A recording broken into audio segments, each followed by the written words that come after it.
Welcome aboard. Welcome to the podcast. It's time for Haack Talk with Jerry Haack.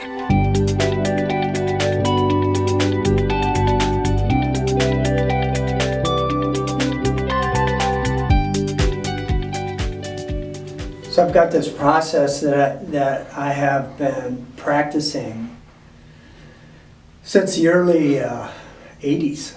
Actually, the first time I was introduced to it was in 1979. And there was a book called Spin Selling that was written in the early 90s. It was basically the same thing, which just helps me realize that there really are no new ideas that just keep getting recycled and repackaged. But anyway, this is what I wanted to share with you. And all of you can do this. And I've done it with multiple different types of companies: wholesale, retail, manufacturing, service organizations. And it looks like this. I basically go into the company and I've got a list of like 85 questions. And I get with the principals, the people that are making the decision makers. Sometimes it's the owners, sometimes CEO, CFO, head of HR, whatever. People that are really in the decision making process. And I hand out the questionnaire via email to each and every one of them to fill out independently. And the reality is I know that not all of these questions can be answered by each of these individuals.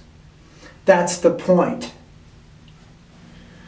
So I get all of the questions back, answered or not answered, and I compile them and I put them in this nice little book.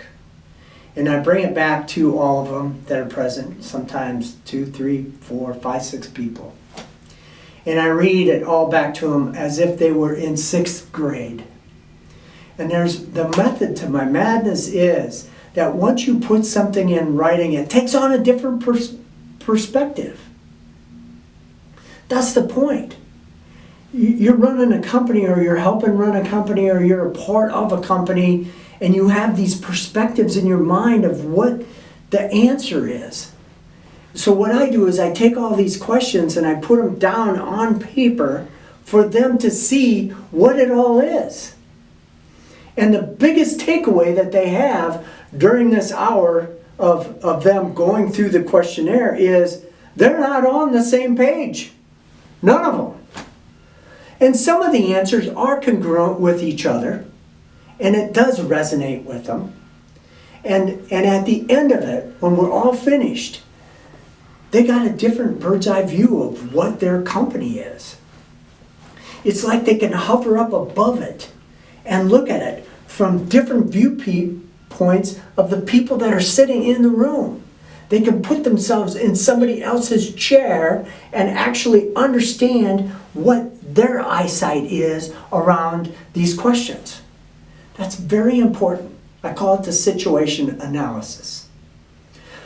From that point, and then we talk about all of it at the end. They write notes through their entire book, and we go and we rehash it. From that point, and this is where it gets interesting, I have them write down a half a dozen short and long-term objectives. Things that they want to see happen over the course of the next year, 5 years, 10 years. And then have them send that to me. And then I come back a week later and I have post-it boards up all over the wall of everything that was written. And they're all sitting on that side of the room. And then we pick a half a dozen of these. And we agree to disagree that these half a dozen are the direction that the company's going to go over the next year, 5 years, 10 years. From that place, I write a plan. Or I collaborate with one of the CEO to write a plan. Or get with their marketing department to write the plan.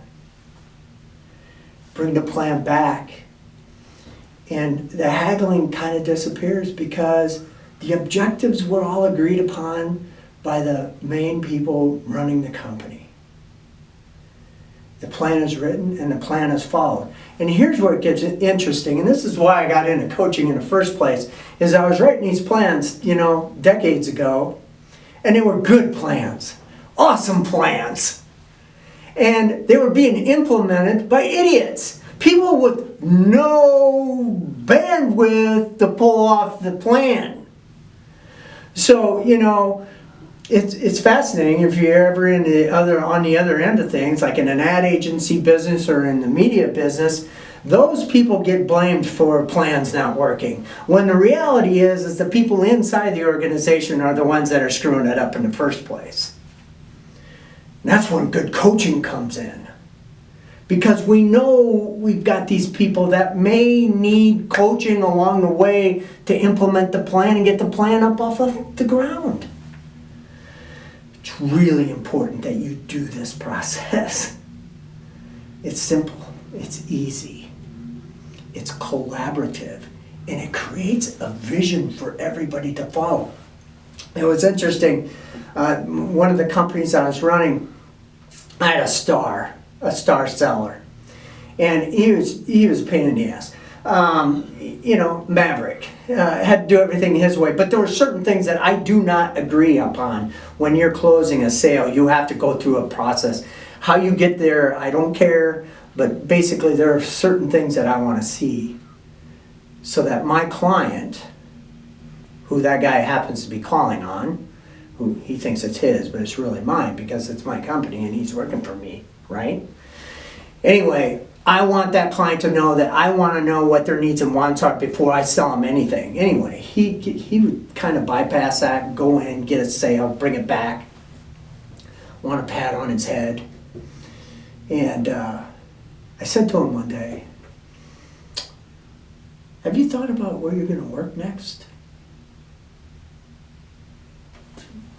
I know what this looks like. Have you thought about where you're going to work next? He goes, what are you firing me? I said, no, not yet. But the reason why I asked that is that I've told you over and over and over, we've got this plan and we've got this vision, and we're using this plan to go at that vision, and this is the direction that we're going, and your behavior, or what you're doing right there, is going a different direction. And I want you to be a part of this team. I want you to be a part of where you're at right now. But I'm not going to have you go off doing something else. When the plan that we've all seen and that we've all said, I'm in on, I'm a part of this, because we're going this way, you're not doing it, man. You freaking get with it or get out. So, my question to you today is, you got that going on in your business?